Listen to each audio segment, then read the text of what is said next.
5, 4, 3, 2, 1. We have ignition. Strap in. You're about to listen to the hottest sounds, and you've got it. Good evening. You're listening to Eclectic Musings on audioburger.com with me, Sasha Cooper, and special guests Crimson Horse Theatre. So we're going to kick off the hour with a continuation of the theme of musical theatre with Light at the End of the Tunnel with Starlight Express. Enjoy. Diesel is for unbelievers. Yeah! Electricity is wrong. Steam has got the power that will pull us along. There's a light at the end of the tunnel. Yeah, there's a light at the end of the tunnel. The inside might is black as the night, but there's a light at the end of the tunnel. Sing it, children, a light at the end of the tunnel. The inside might is black as the night, but at the end of the tunnel, there's a light. It's the power James won, the steaming sky. The man that walked the pot and said, hey, I got a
Good evening. You are listening to Eclectic Musings on audioburger.com with me, Sasha Cooper.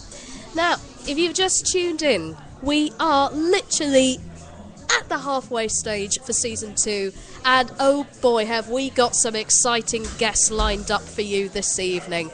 In fact, we've got some of the cast and the directors from Crimson Horse Theatre based here in Brighton to talk about their up-and-coming production of a new way of bringing Grimm's fairy tales to the stage. So, I'm going to kick off first and foremost with one of the directors and the theatre company's co-founders, Daniel Ahern. Daniel, thank you very much for joining us. My pleasure. Nice to be here. Right, Daniel. First and foremost, can you tell us a little bit about why Crimson Horse was set up? I actually never really had any interest in acting or theatre originally. I was in stockbroking, and I was quite happily working in my office one day when this crazy girl abducted me at gunpoint and said, "Sorry, mister, you're in the theatre business now," and I just found myself being forced to put on these shows, and here we now are 6 shows later. Well, that's how I remember it. I've heard other versions where I went to see Sasha's one-woman show, Ophelia's Misfortunes, back in 2009, and we got chatting after the show about wanting to set up our own companies, and Sash suggested we maybe join forces, and a few months later we gathered some friends who are actors and techs and directors, what have you, and Crimson Horse was thus born. Well, of course, landing me straight in it there. Yes, it is, of course, my company. So some would say this is an absolute selfish plug and send up. But do you know what? I couldn't care less. But no, seriously though, it was quite a bit of a strange encounter, I think, a lot of the time. But from your perspective, though, Daniel, on the journey that Crimson Horse have made so far, seriously, what do you think of it now? It's fantastic. You know, it's really grown into something that I think has a life of its own. When I look back at our first show, Clockwork Orange, and what we're doing now with Grimm's, the journey has been incredible, really, and inspiring. Excellent. What in particular have you found inspiring about the journey? The passion that people who've come on board and gotten involved from the days of Clockwork right up to now, I think has been the most inspiring thing. Fantastic. Now, if you wonder, listeners out there, why we've got a lot of background noise, we're actually on location for this particular one. We actually caught the cast and the crew literally on one of their rare days off. So we're actually broadcasting live from the Paris House as we speak. So if there's any background noise, that will explain why. Now, of course, as you said, we're in our 6th production now, aren't we? Now, Crimson Horse have actually decided to go a little bit of a step further, haven't they? They've decided to actually do a family show, haven't they? We have, yeah. Grimm's is our first family production. That's right, and it's the first time we've looked at family tickets as well. Excellent. And what? Now you've chosen to direct Sleeping Beauty, or as it's known traditionally, Briar Rose. What made you want to try and stage something like this? It's the one Grimm's tale that for me has always stuck out by far amongst all the others, and I had a feeling it would lend itself really well to a sort of steampunk post-apocalyptic setting, which is what I've given this production of it, and I think from what I've seen so far in rehearsals, I made the right choice. Hang on, backtrack. Steampunk post-apocalyptic. That's a bit of a strange choice, isn't it? Probably, yeah. What made you want to do it? Well, I think with Crimson Horse we always look at making our shows quite different from anything else out there, and steampunk is a genre I quite like. Basically those were the two deciding factors, really. Fantastic. And I mean, we've obviously got very strange, weird and wonderful characters that you wouldn't see in the normal everyday tale. We've got robots integrating with fairies and humans, haven't we, in this version? Yeah, the robots are broken sort of remnants of a world that really in many ways has ceased to be sort of some decades or possibly even centuries ago, and reflects the steampunk theme. Excellent. Now, of course, we've also got with us some of the cast, haven't we, tonight? Just what I'm going to do is I'm just going to go round the table. I think we've lost a cast member going to the loo, but we go round the table and basically say who you are and what parts you're playing in this rather special double bill. Hi, my name is Alison Williams Bailey, full, and I'm playing Queen Tavia in Sleeping Beauty and the Mother, as well as playing ensemble chorus line in Briar Rose. Or Snow White and Rose Red. Oh, Snow White and Rose Red. That's okay, don't worry, we all slip up. And? Hello, I'm Carl, and I play Copperton, one of the robots in Sleeping Beauty, and I play a bush in the Snow White and Rose Red. Should I say part of the narrator team, really?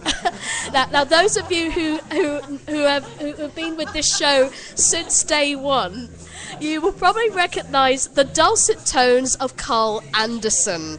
We'll come back to him later. And next we have...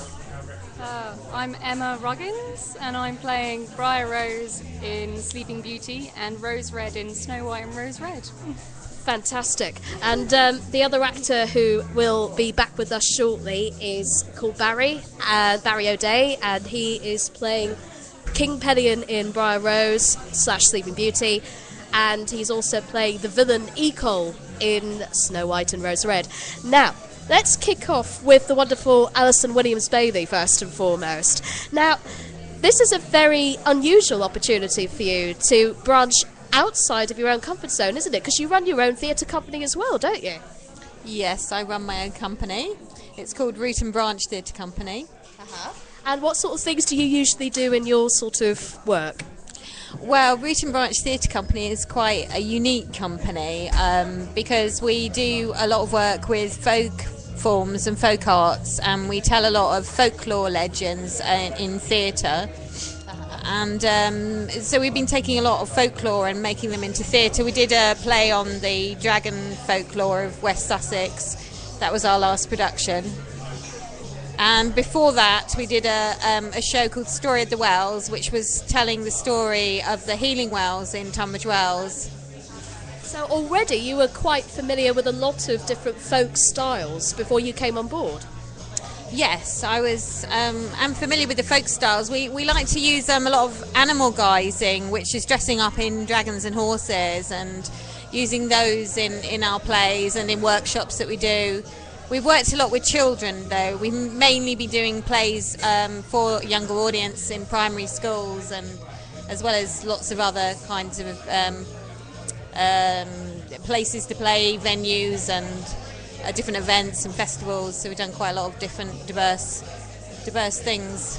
Excellent. And what made you want to come on board with this particular project? To be honest, I saw it advertised on Facebook, and I've been researching a lot of fairy lore myself, because I'm working on a new project that is possibly involving fairy lore, but it does seem to be changing rapidly all the time, and work with legends.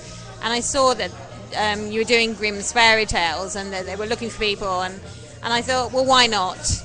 Why not? It just was kind of a thing where I thought, why not do it? So I just sort of went, and it all happened very fast. Fantastic, yes. And of course, Tavia, if we look at the Sleeping Beauty character, first and foremost, she's quite a very unusual character in the sense that she's kind of a mixture of lots of different things, isn't she? A mixture of lots of different things. What do you mean? Well, she's having to rule the kingdom alongside Pelion. And she's quite. In your own words, I think I heard you say to Daniel, she's quite a strong woman. But at the same time, there's this vulnerability of wanting to be a mother as well. Yes, I guess so, because you do have. She's a queen essentially, and a ruler. But she does have this sort of a more of a personal story that she wants to have a family, and so there's perhaps a little bit more human stuff coming in there that you sometimes don't see in the kind of archetypal portrayal of things like that. Excellent. And of course, the whole thing with the steampunk post-apocalyptic world, it's very different to the usual fairy tale, isn't it?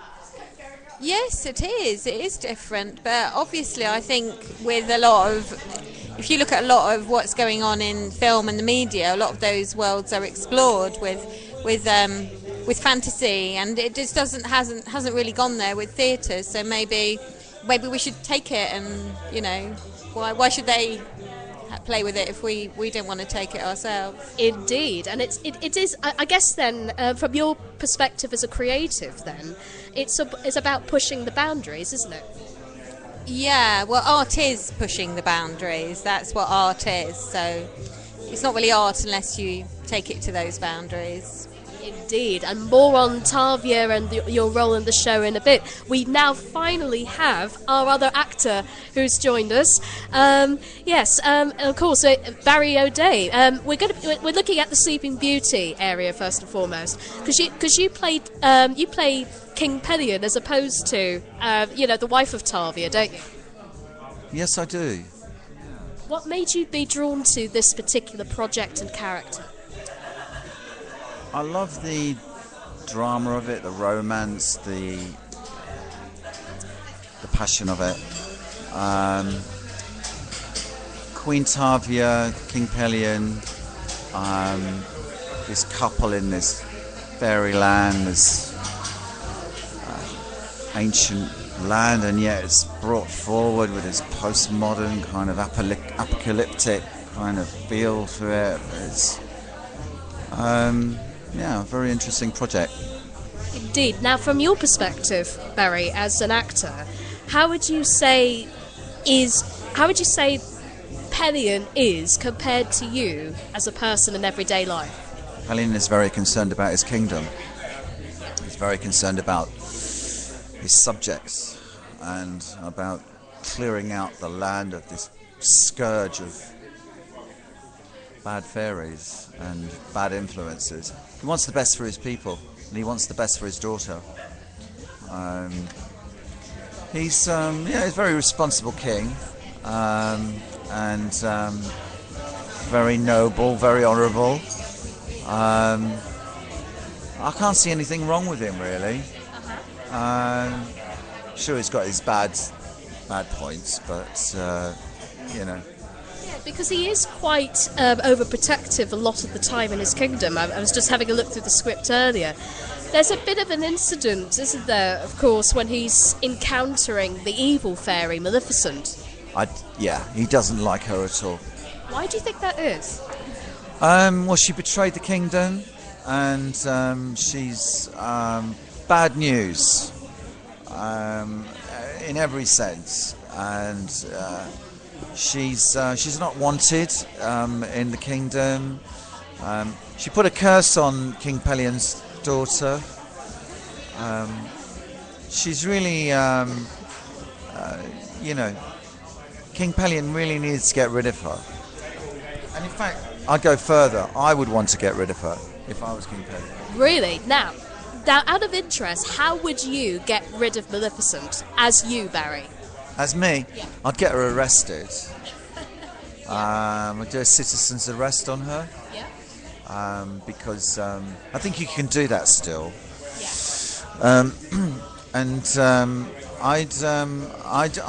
I'd literally cuff her and bring her to a court of law or a police station, and I would give evidence of the wrongdoing that she is doing throughout the country. And I think we all need to be protected from people like that. Indeed. And, I mean, this is obviously a very different sort of role. Yeah. I mean, it's a very different sort of role for you to play, as we'll be exploring the other side of another character a bit later. But one thing I've got to ask you, Barry, and that is, as an actor, when you read the script, what drew you to the project? Ecole. Ah, the villainous Ecole. Yeah, Ecole. Yeah. Yeah, we'll be talking a bit more about Ecole a bit later, but now He was, King Pelion as well, but secondary. He was secondary. But King Pelion, because he's got kind of responsible. He looked after his people. He was a good king. No one could question that. And he was in, as I said, this fairyland, this apocalyptical place, and it was a very interesting project from that point of view as well. fantastic. Thank you, Barry. We'll be more on Ecole later. Now we're going to switch over to the lovely Carl Anderson, who plays one of the robots actually in this project. Now, of course, last time you were on the show, Carl, you were doing a lot of your electronic skills. Now it's turned to highlight the acting skills. What do you prefer doing? It's difficult. I enjoy performing, but I wouldn't say that I'm an actor, if that makes sense. It's quite a heavy mantle to carry on your head. Is the word actor. So I'm more of a performer. Okay, performer then. But it's been quite interesting playing a robot. The robot I play is a gardener, and he's very different to one of the other robots, which is a butler, because Copperton, the robot, he's a gardener, and I kind of see, for Copperton, it's a bit like being a lawnmower, but it's a very modern lawnmower in that, in the same way that old-fashioned mobile phones, they used to just do telephone, but now a mobile phone can take a photo, it can do all sorts of stuff. I do see Copperton as having his personality and being able to talk and things like that is a sub-routine. He is basically a hedge trimmer and a lawnmower. So those little, his personality and him being able to talk to people is just a little tack on that they've added to the side of it. He's not like Gearson, who's one of the other robots, who is a butler, and he's going to be about interpersonal, talking to people and working out what humans think and what they do. Whereas a Copperton, he's there to do the gardening, and he's there to do what he's told, really. So would you say he's quite a submissive old robot then? Yeah, I think yes, he's. I'm not sure submissive is the right word, but he's got his function and he does his function. Cool, and it must be quite a fun character as well, because a robot was technically not in Sleeping Beauty originally, mustn't it? Yeah, well, that's whenever I've spoken to people and say, oh yeah, there's robots in this Sleeping Beauty. People would tend to go, what? Sleeping Beauty, robots? What? What? And so it does make it quite interesting and kind of quite different. Excellent. And how do you see? I mean, what do you think? Outside of the whole fairy tale thing, do you think robots are going to finally take over the world? I hope they do. Humanity's had its day. No, it's not just that though. It's also the whole mechanical aspect. I mean, do you think humans can become a lot more robot-like in the future? Well, yeah. I think if you look at the advancements in like artificial limbs, and they're trying to work out artificial hearts and things like that. I think eventually things will work out that they can totally mechanicize people, but then you've got to work out where is the person and where's the machine. One of the fastest computers in the world is the human brain. Will they be able to work a computer out as complex as the human brain? That is very true. I mean, was it the whole robot aspect which drew you to the production originally, or was it just your love of fairy tales? I think it was quite interesting to do a play as a robot, and also, it's always good to tell a story.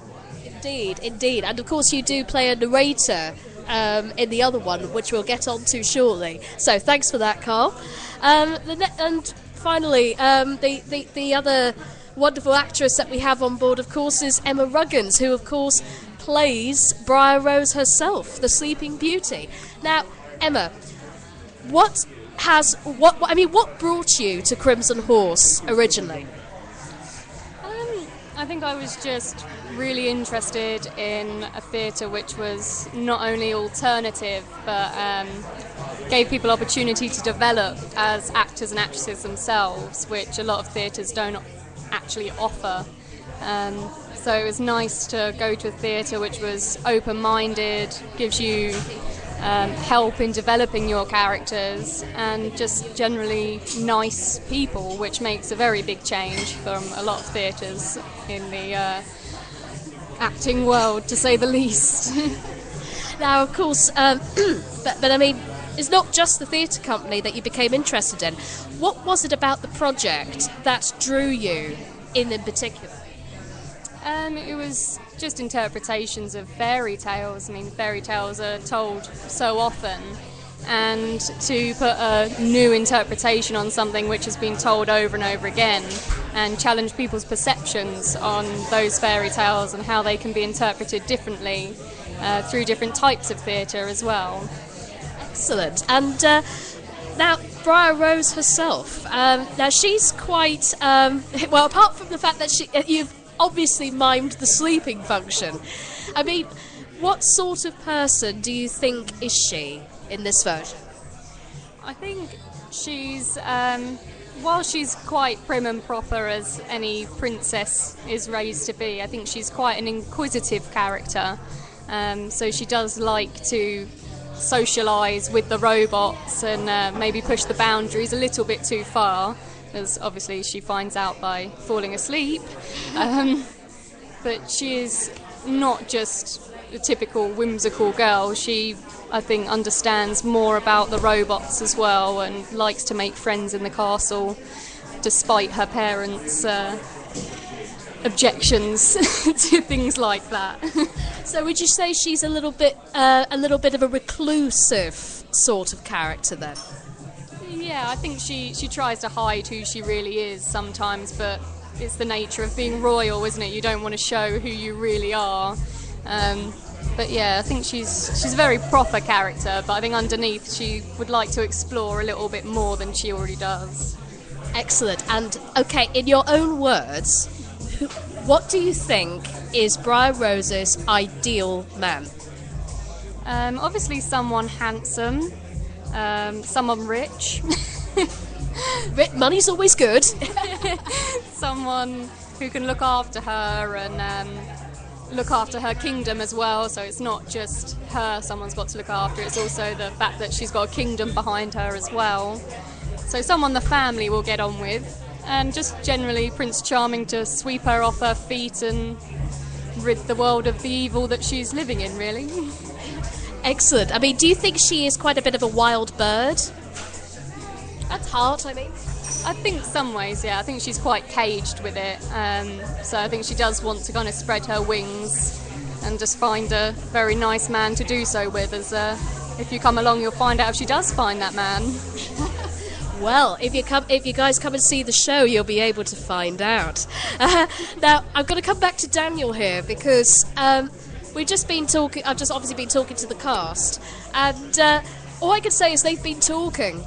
The whole thing with the steampunk, the robots, different interpretations. I mean, do you think you'll be doing any more of this kind of thing for future productions?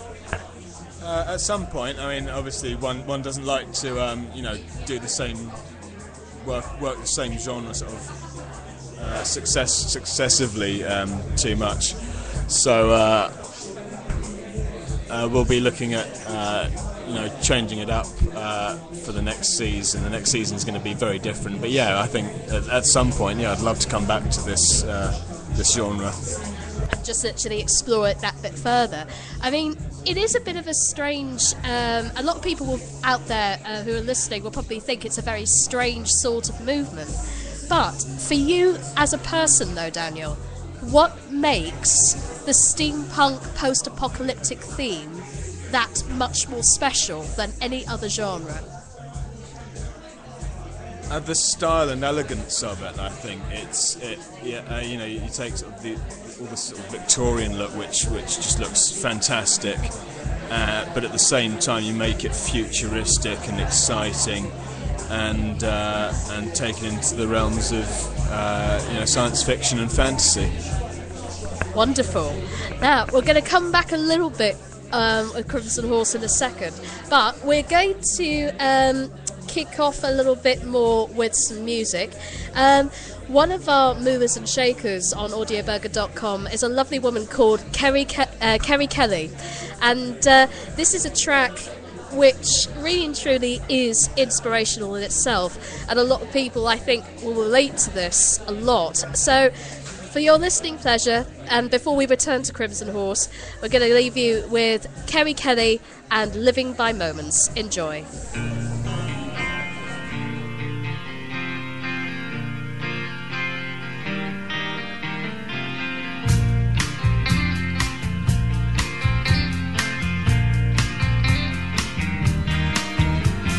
You can knock me down to the ground, I get back up.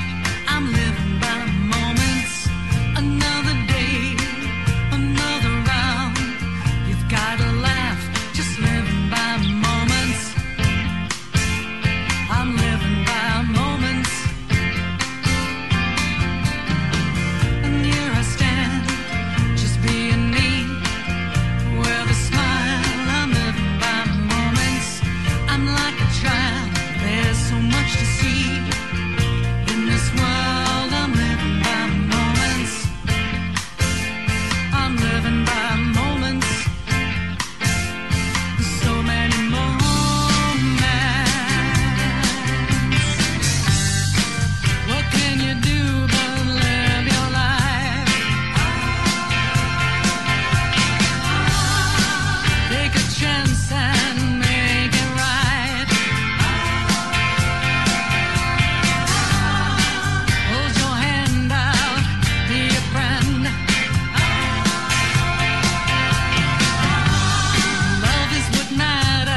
hand and my heart beats faster. You touch my hand and my heart beats faster, and I see only you.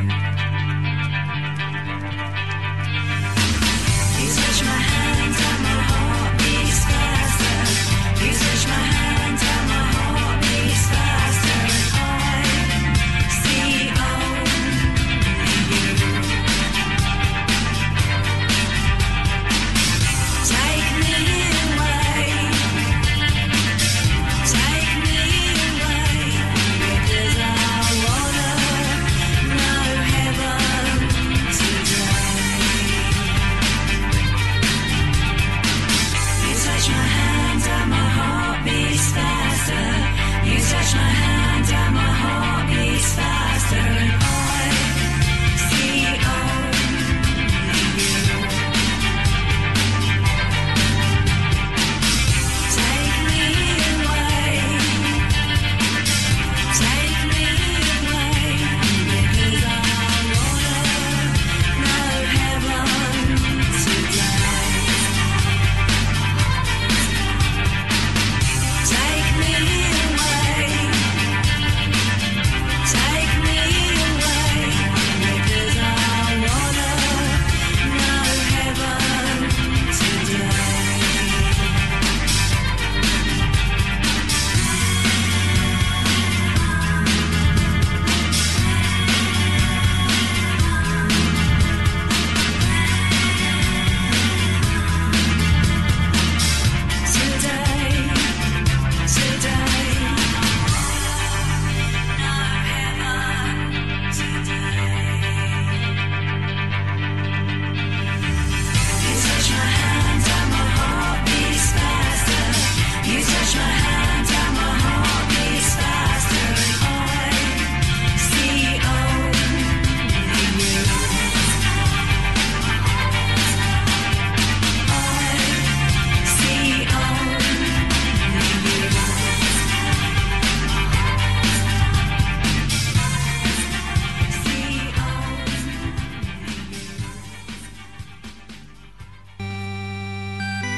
Let's go.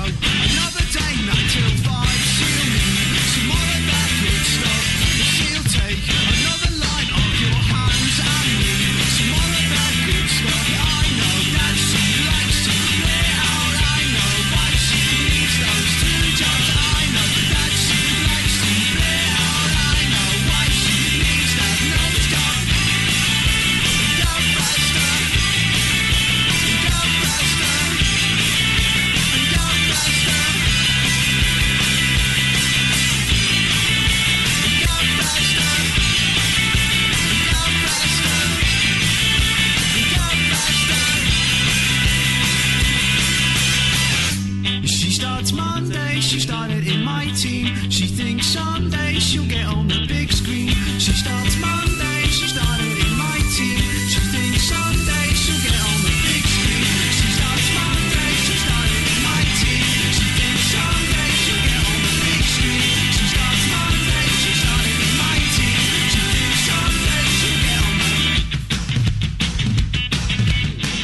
Let's go. Apparently 9 till 5. Oh no, just give her more good stuff. She'll take the money right from your hand.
And we're back. You're listening to Eclectic Musings on audioburger.com with me, Sasha Cooper, and the Crimson Horse team. Now, Daniel is looking at me with a very naughty glint in his eye, which usually means, having worked with him for a while, it means he wants to get his own back on me. So, Daniel, this is your chance to get your own back at me live on air. Over to you. Yeah, I think that's only fair. It's been a bit inequitable so far.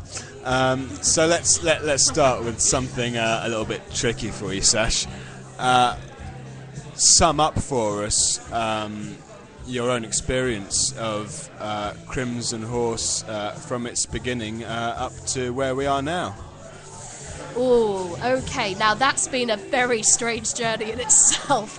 Now I wish I could go along your line of me abducting you from the stockbroker exchange, but no. The reality was, I actually we've been speaking online on and off for quite a while, and we hadn't met. But he basically, this one somehow kept following me in everything that I did. Some would say you were a bit of a stalker, really. Some would. I would disagree with that personally, but maybe that's just me. Yeah, absolutely. However, the whole thing was, we genuinely did meet at a one-woman show that I did called Ophelia's Misfortunes, and I actually didn't recognise him because I'd only seen a couple of photos of this guy online, and it was bizarre because literally in character I was doing all sorts of weird and wonderful things to him, and I didn't know who the hell he was. I thought he was some kind of stranger come in off the street, to do just to support the show. Came down to the bar afterwards, still in the full gear, and he says to me, Sasha, right? And I went, oh yes, we met upstairs in the theatre. And he goes, actually, my name's Daniel Ahern.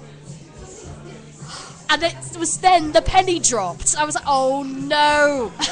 Complete embarrassing moment. However, we just basically chatted, didn't we? And but the rest is history. I kind of said to him, right, let's start our own theatre company, and the rest is history. It's been a fantastic journey so far. Agreed, it has. Well, I think it's only fair that as all the cast have been grilled a little bit by yourself, Sash, that I pass the mic round and let some of the others fire some questions at you. So we'll go round to my left and start with our Briar Rose, Emma. Hello. So, Sasha, I'd like to ask you particularly about a certain character that you cast for Rose Red and Snow White. And I'd just really like to know what was going through your head when you developed Rose Red as a character, and how you managed to cast that. Right, I'd better put the record straight then in this instance. Okay, so the initial idea was that, Rose Red is a very feisty character, but she's also, she's the younger sister of Snow White. And I should point out, Snow White and Rose Red is not the Snow White story, just to make that clear. It's a completely different thing. Now, Emma here came into the room, and Daniel's just laughing in the background as we speak. Because what happened is this what I thought was a very sweet, innocent girl who came into the audition room, and she did everything that she was told, she had everything prepared. And then the next thing, I get her to do this improvisation around I think it was the mother character. Yes, it was the mother character. And the lady who was auditioning for that role at the time, she kind of did it in a sort of women's prison sort of theme. And, what was going through my mind at that point was, okay, this could go either way with all of them. but they threw themselves straight into it. And now, I should point out here, Daniel is pretty twisted when it comes to a sense of humour. Isn't that right, Daniel? No, I've no idea what you're talking about. Exactly, don't lie. No, what happened though? We were all giving this lady a hard time, and Emma here, she kind of, for some bizarre reason, she decides to withdraw a pair of rubber gloves from her handbag.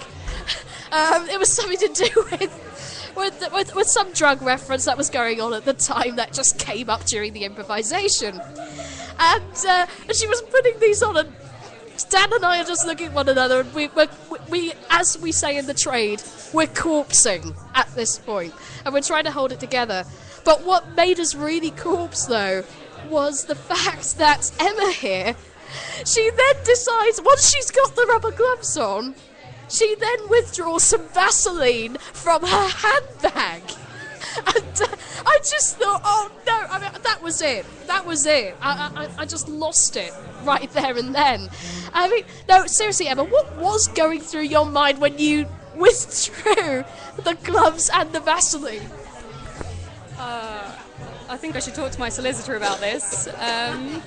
I have no idea what was going through my mind. I'm terribly embarrassed about it, actually, but I'm not sure, really. I don't think I was thinking. I was just improvising, I think, is what I was asked to do. But would you say, Sasha, that one of the reasons you found this quite funny is because there's parts of you in your Rose Red character as well, being a little bit cheeky and a little bit more on the humorous side?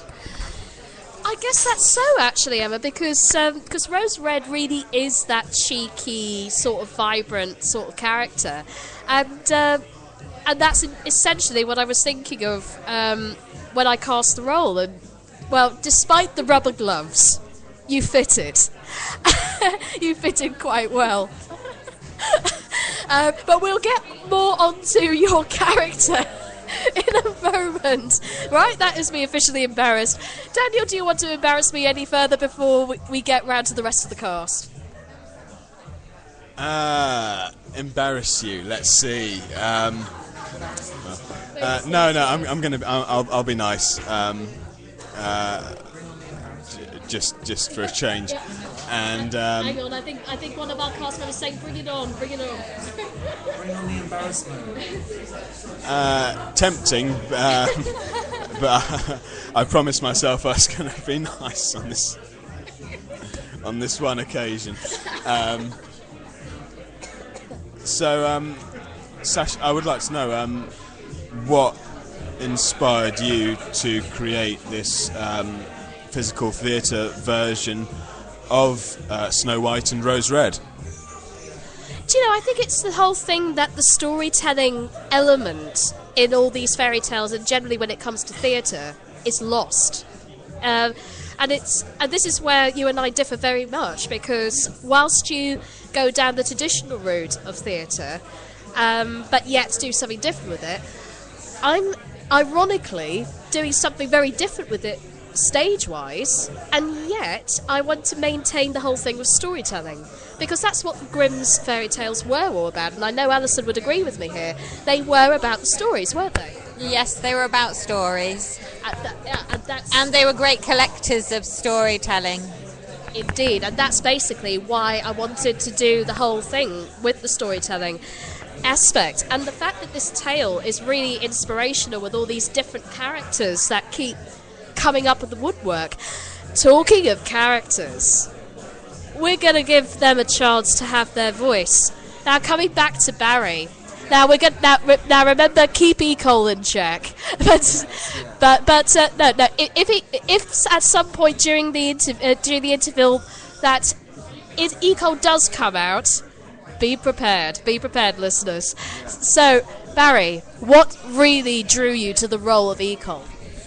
Well, I like the fact that he's such a magical figure, and he's a bad guy. Bad guys are always good to do in acting, rather than the good guy. I mean, King Pelion, good guy, yeah, but Ecol's easier. I guess the bad guys are more fun to play as well. Yeah, they are. Yeah, and I'm also into the history of it. The fact that he's from Iceland, and he's this kind of Viking, kind of like trickster, kind of trickster magician, semi-god. Semi-god? Can you expand? Yeah, not quite fully blown god. He's more of a kind of mythical figure who did kind of like, I suppose, a witch or a wise man from but more fully blown, more well known in certainly in Viking culture, but yeah, I mean he's very angry, he's very fiery, he's very curses people left, right, and centre. A bit kind of like it's a bit of like a kind of spiritual anarchist, if you like. I mean, he's a kind of runaway train, and he sees little girls playing in the woods, and he gets pissed off. He gets really angry when he sees that kind of niceness. Yeah. Careful. I actually, Barry, where have you gone? Where have you gone?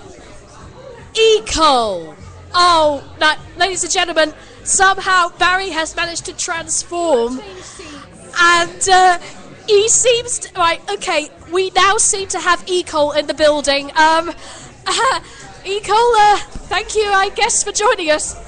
Well, Ecol, I mean, I've been drilling myself into the role now for quite some time, and sometimes I look in the mirror in the morning, and it's hard to distinguish between who is Barry and who is Ecol, because I've been learning the lines so much, and I just actually turn into Ecol, and I have to remind myself, hang on a minute, I'm not actually in the play now.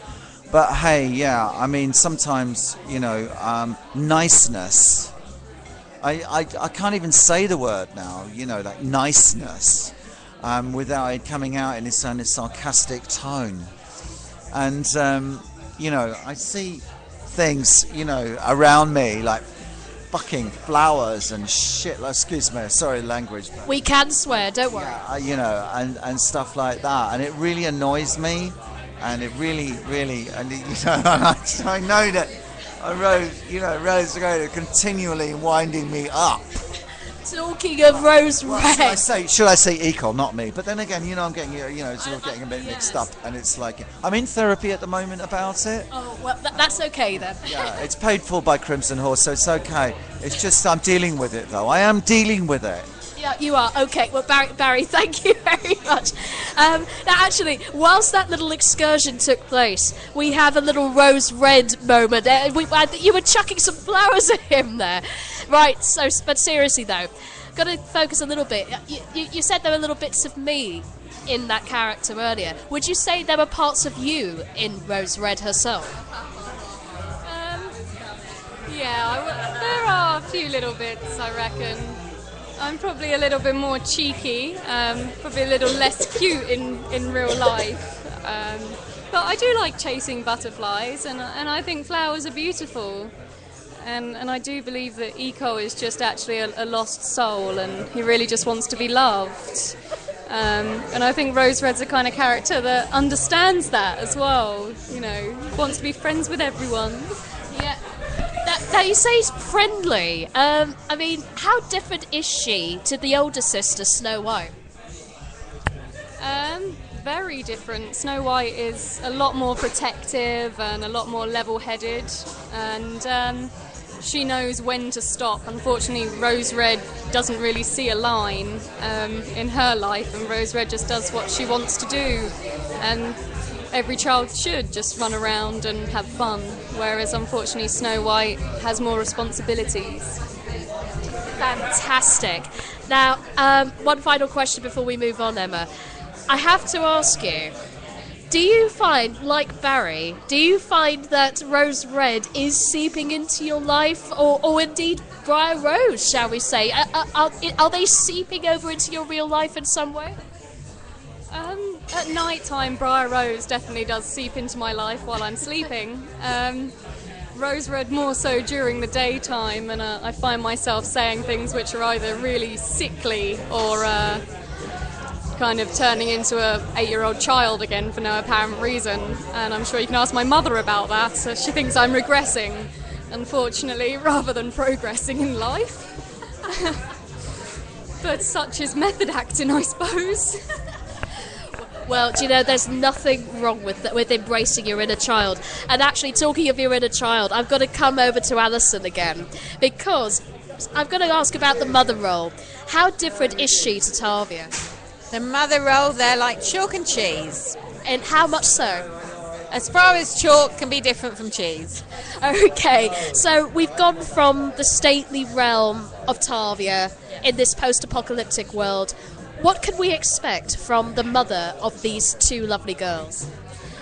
Well, I kind of see the mother just being totally immersed in the woods, really, and she just like is completely in tune, is a part of nature, and she's also like a storyteller. But for me, she represents how the stories were traditionally passed down through the elder mothers, through the generations, and that's what she does. And so she kind of like, to me, she represents the kind of the elder mothers and the earth mothers.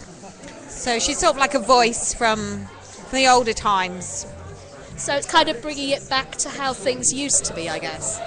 Yeah, well, they say that the stories were passed down by the older mothers, especially like fairy stories and folklore stories. That's the sort of like what we've got as a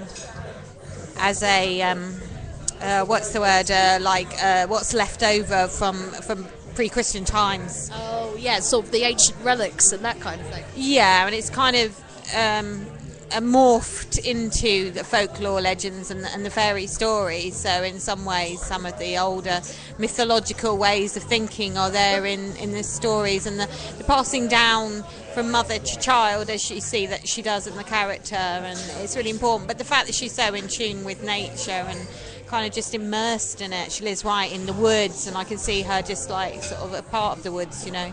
So actually, talking of the whole thing with the spirit of the woods, there's a very beautiful story within Snow White and Rose Red about the guardian of the forest. Do you think that the mother is in some way related to that guardian? Yeah, I think maybe there's a kind of like a sense of there's a sort of a, maybe it's a family guide. She's part of the family guide, and maybe in some ways the mother, without even realising it, just in the back of, you know, right way back in, is sending off some protective kind of like spirit for her daughters, and calling out to her guides, send along protection from the woods and the spirit of the woods. Because she's so grown up in that place, so she's so kind of in tune with it all and just at home with it all, that she could cry out to the woods, protect my daughter in that way. So you think in one way, even though it's a story to particularly Snow White, do you think there's a sense of reality then based sort of within the whole thing? I think it's as real as it goes. I think Snow White sees it. Maybe Snow White does see it just as a story, but I believe that Snow White believes in it. The stories, she believes in the stories. Part of her upbringing. Excellent. And one final thing, Alison, before we move on. I have to ask you, again from an actress's perspective, when you're playing somebody like the mother, who is very down-to-earth, very country bumpkin, do you think it's very reminiscent to your life as well? Because you live out in Horsham, don't you? Well, to be honest with you, yeah. I mean, I kind of find the countryside to be very much a spiritual home. And as a teenager, I used to walk for like 6 miles with my dog. And I then used to stop at a lane and just gaze into the countryside. And it was almost like a meditation for me. So I think that, yeah, that kind of love of the countryside, and I do walk there every day, and find it a spiritual kind of a spiritual home for me. So I think that side of the mother, that aspect of the mother, is kind of something that, I'm part of me that I would bring to that. Fantastic, Alison, thank you. And finally, last but by no means least, we have one of our narrator team. Now, of course, I should point out all the actors who participate in Snow White and Rose Red, when they're not playing a character, also become part of the narrator team. Now, Carl, you play numerous kind of background scenery as well as the narrator. How crucial do you think is storytelling in this particular instance? I think the storytelling is very important, but also because there's a minimal amount of props and stage set, the physicality of this half of the play is really important. So it's like down to all the actors to work together, or performers to work together to help create the mood and the setting of all the scenes. Excellent. And because you play all sorts, don't you? You become a tree at one point. I get a little wood. You get a little wood. You had to bring that one up. A little stiff, shall we say. Ooh. Anyway, I forgot this is a family show. Well, technically. Only for tonight it isn't. But, no. But you take on all sorts of different things, don't you? Yes. I think one of the interesting parts that I'm finding really fun is being a tree or a part of the woodland, and slowly when Ecol is around, becoming evil trees. So it'd be sort of like your scraggy kind of hawthorns or something that can scratch onto you and stuff like that, and then when the guardian of the forest is around, is becoming a bit more of a willow or a cherry, which is that's quite good fun. And trying to I'm not going to give any more away. No, don't give any more away, Carl. But I've got to ask this other question as well. When you're on stage as a performer during this particular section, what is going through your mind? What is going through my mind? My mind is always hopscotching around anyway. So, what is going through my mind? I'm trying to focus on where, if I'm a bad tree, who would the bad tree be trying to scrag? If I'm being a neutral, good tree, I'm trying to think, what way's the wind blowing? So all kind of the nature stuff coming into play. Now, before we go into our final section, we're going to play a couple more tracks. Thanks, Carl, for that. We're going to play a couple more tracks, and then we're going to try something a little bit different for Eclectic Musings. We're going to give the cast a chance to get their own back on Daniel and myself as directors. Have a little bit of fun. So, in the meantime... because they've been working really hard. Yeah, as Barry says, bring it on. No, because these guys have been working so hard, literally since I think it must have been September, October. Most of these guys went into rehearsal. As Barry says, the worst being 100 years. But yeah, they've been working really, really hard, and we've been putting them through their paces. Now it's their chance to get their own back on us live on air, as well as promoting when the shows are. But in the meantime, we're going to promote a little bit more of the independent music. I got a submission from a band called In from the Octavo Delta. Earlier this week. Now, they're quite a very interesting band. They do all sorts of weird and wonderful combinations, from alternative to electronic to gothic and all sorts. And so I thought, yeah, why not? Give them a chance to get on air. And so, without any further ado, I'm going to bring you Lion in the Wild from the band In from the Okavango Delta.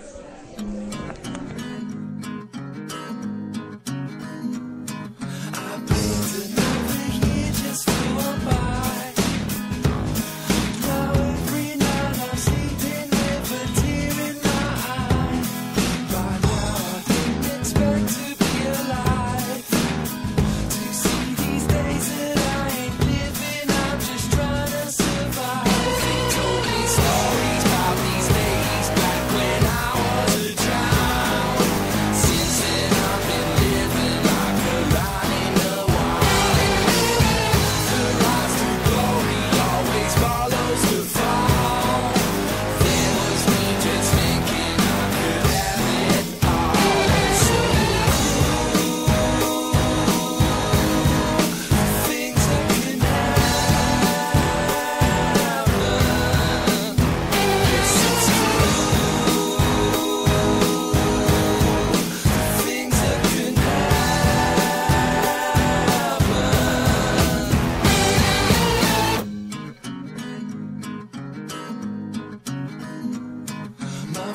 waits in the shadows.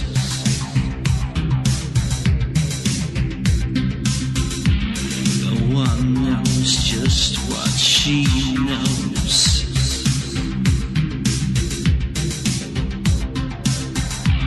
And when she breaks her silence,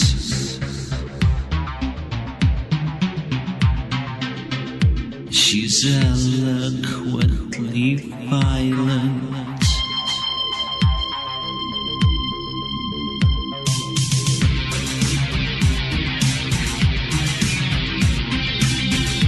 A verbal assassin.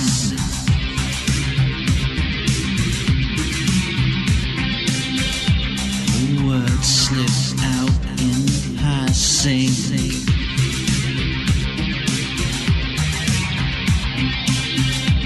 And now there's no escaping.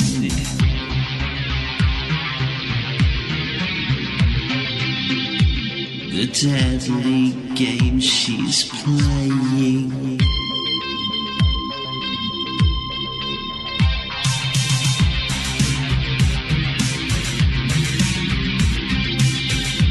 Every word spiked in venom.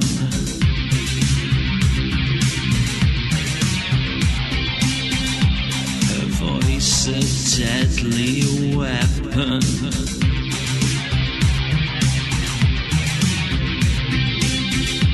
Cold-hearted verbal sniper.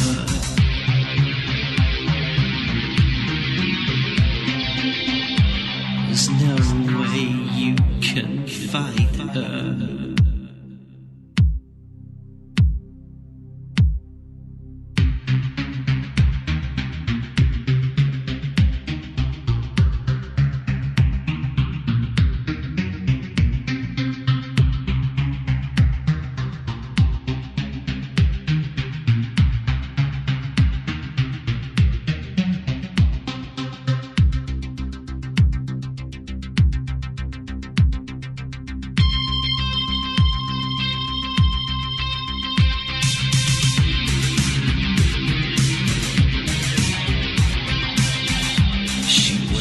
In the shadows.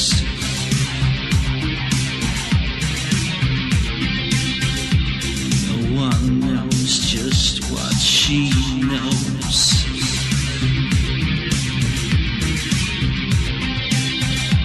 And when she breaks her silence,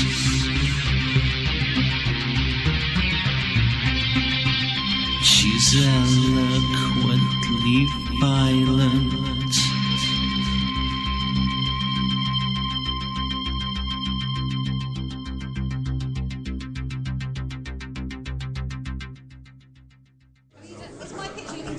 Oh yes, and that was Eloquently Violent by Illustrial, that last track. Now, Daniel, are you ready for this next section? Give me a moment to steady myself. Yeah, this is the opportunity, Daniel, where we're going to give the cast a chance to basically get their own back on us for the hell we've put them through for the past few months. Are you ready for it? God, why would you do this? Okay, yeah, I'm ready. Fantastic. Okay, who wants to kick off? Who wants to really embarrass us? Go on, then. Anybody? Yeah. Well, about your understudying of the characters of Snow White and Rose Red, and my potential directing you, I was just wondering when the exchange was going to take place, because I have to arrange it with my agent. With the agent. Well, actually, you'll be pleased to hear it. You'll be pleased to hear it one way, but also, eek. What's happened is that we did originally have understudies for Snow White and Rose Red, as well, and Rose Red, because potential circumstances going either way, basically, and. But basically, due to some circumstances, the goddess must have been listening to us at this point, because it turns out that Snow White, after all, didn't need an understudy, so that was fine. And it turned out that the understudy had another bit of work to go to anyway, but that was fine. But the understudy for the but because basically our lovely Rose Red is, and we're going to be very honest here, she's waiting to hear on a back operation at the moment, and the doctors are not telling her either way what's going on. So the truth is we still have that understudy for Rose Red as a standby, basically. Oh, but Sasha, I thought you were going to be doing it. No, not me. I meant you and Dan. When are you going to do it? And when's Dan going to play Snow White? And when am I going to get to direct it? Oh, I see. Oh, my God. Alison, that's for another show, darling. But I want to see Dan in a dress. Oh, yes, of course, the bra incident. Those of you who want to know more about the bra incident, PM me either on Facebook or via the radio show, and I'll tell you more about it then. But let's just say, Carl, sorry, not Carl, Daniel, listen, yeah, can you put the record straight here about this bra incident for Clockwork Orange? Yes, I can. There was no bra, there is no bra, there has never been a bra, no bras, no bras, no bras. Are you sure about that? Because there's pictorial evidence all over the internet about this. As I said, no bras, no bras, no bras. Oh, well, Alison, you'll just have to wait until we can actually find a suitable bra. So was it a boob job then? Oh, yeah, it was. Can't you tell? I mean, it's very natural, isn't it? Yeah, they're very, very good. Indeed. Yeah, and already people are corpsing. Come on then. Come on, guys. Hit us with the embarrassment. Come on. Anybody want to really embarrass us? No? Oh God, they're too quiet. Oh, hang on. Emma's got the question. I don't know if it's embarrassing. I just want to ask you. So, seeing as this show's been going on so long, everything that has gone, could have gone wrong, has pretty much gone wrong so far. Hopefully nothing else, touch wood. But has there been times where you've just particularly wanted to throttle the cast, or even throw a bucket of cold water over them? Good question. Yeah, well, actually it's more throwing cold water over the entities that have literally gone against us, I think, more than the cast. I think certainly in terms of the recasting that's taken place, okay, as with any directorial sort of thing, it is a hardship trying to find the suitable actors. And actually, I've got to bring Alison up here as well, because you came on, you were one of the people that we recruited when we were in trouble, weren't you? You were in trouble. I didn't know you were in trouble at the time, but I did an audition, and I was very happy that day. Yeah, and we're happy you came on board as well. Yes, well, I was happy that you were happy, you see. Generally, when you do auditions, you want people to be happy with you. So, well, indeed, it's true, and also with you potentially directing us, Yeah, I thought I, could kill two birds with one stone there. Well, absolutely, it's all good. Now, Carl here is being very, very quiet in the corner. Oh, that's because I'm a quiet kind of guy. Oh, really? Is there anything that you want to embarrass all the cast about, or just embarrass Dan and myself about? No, well, you see, it's probably best to wait until we've done the play to dish out the embarrassment. I'm thinking a step ahead. Oh, I see. So he's being Mr. Cunning. I might have the terrible photo used in the program, or a photo. They might Photoshop me to look hideous in the publicity or something like that. So you got to be kind of really careful with It's a political game being an actor. none of it is about doing actual acting. It's all about, being sneaky and a bit political. So, So we're saving the best till last from you then. Oh, yes. Fantastic. Love it. Thank you, Carl. Barry, anything you want to add? No, I can't add follow on from that at the moment, yeah. Not at the moment, okay. Well, in that case, Daniel, would you do the honours of informing the listeners when the show is taking place and how they can get tickets? Yes, certainly. The show is running the 18th, 19th and 20th of April 2013 at St Mary's Church, St James Street, Brighton, and tickets are available from the Dome box office. That's right. And if you want to get hold of a ticket in advance, because it is a preview show, it's 3 nights only, and we are going to be doing a summer run after that. So if you want to catch this exciting production before we go into the summer run, call the Dome box office on 01273 709 709. Tickets cost £10 or £8 concession, or if you're in a family, then it's £25 for a family ticket. So there you have it, all good at the price, and it's in a church as well, which makes it great. So guys, thank you so much for taking your time out of your social evening to have some fun with us. Any last final words people want to add before we wrap up? Elephants in this one. Carl just asked, are there any dancing elephants in this one? Sorry, Carl, there are no dancing elephants in this show. Any magicians? What was that, Emma? Any magicians? Well, if you could call Ecole a magician, then yes, he does transform the lead hero into a bear. Yes, exactly. Oh, yeah. No harm was brought to any animals. No harm brought to any animals during the production of this show, just to point that out. Well, no, absolutely. We're very animal friendly here. I would say that Ecole's a wizard, and you got to watch out for his wizard sleeve. Well, there you go. Wizard sleeve. Oh dear, he's gone completely. Now you see, What planet is he on? I've no idea, Alison. I lost track with him ages ago. It's just that he's making us laugh all night, and now he's laughing like mad. I don't know what's going on. Oh, neither do I. It's all going pear-shaped. Oh, absolutely, but pear-shaped in a good way, Barry. Speak for yourself. I didn't mean that you were pear-shaped. I mean, I can make you... I don't know. Domestic! Someone separate the king and queen! We might want to wrap this up before people get out. Maybe.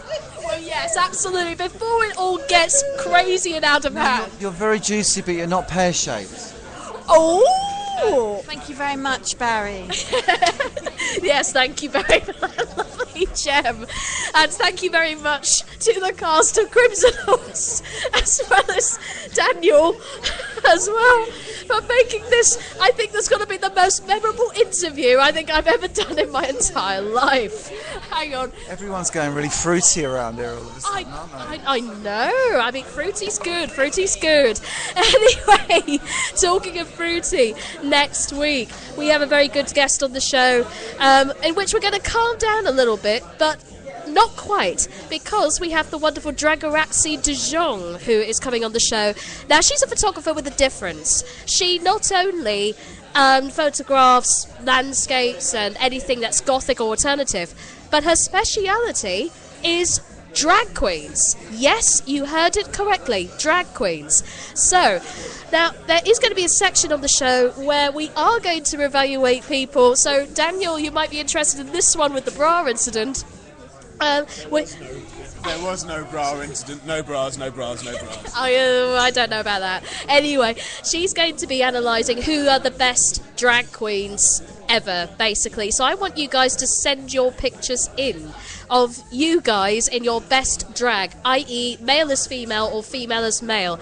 If you click the Contact Us button on the Audio Burger website, they will also go up on my personal blog, Sasha's World, a bit later, and, well, you never know, things can get interesting. In the meantime, you've been listening to Sasha Cooper on Eclectic Musings for audioburger.com and the rest of the cast of Crimson Horse. And we're going to finish the show with New Killer Shoes and an all-time favourite here at Audio Burger with Let's Go Disco. Good night!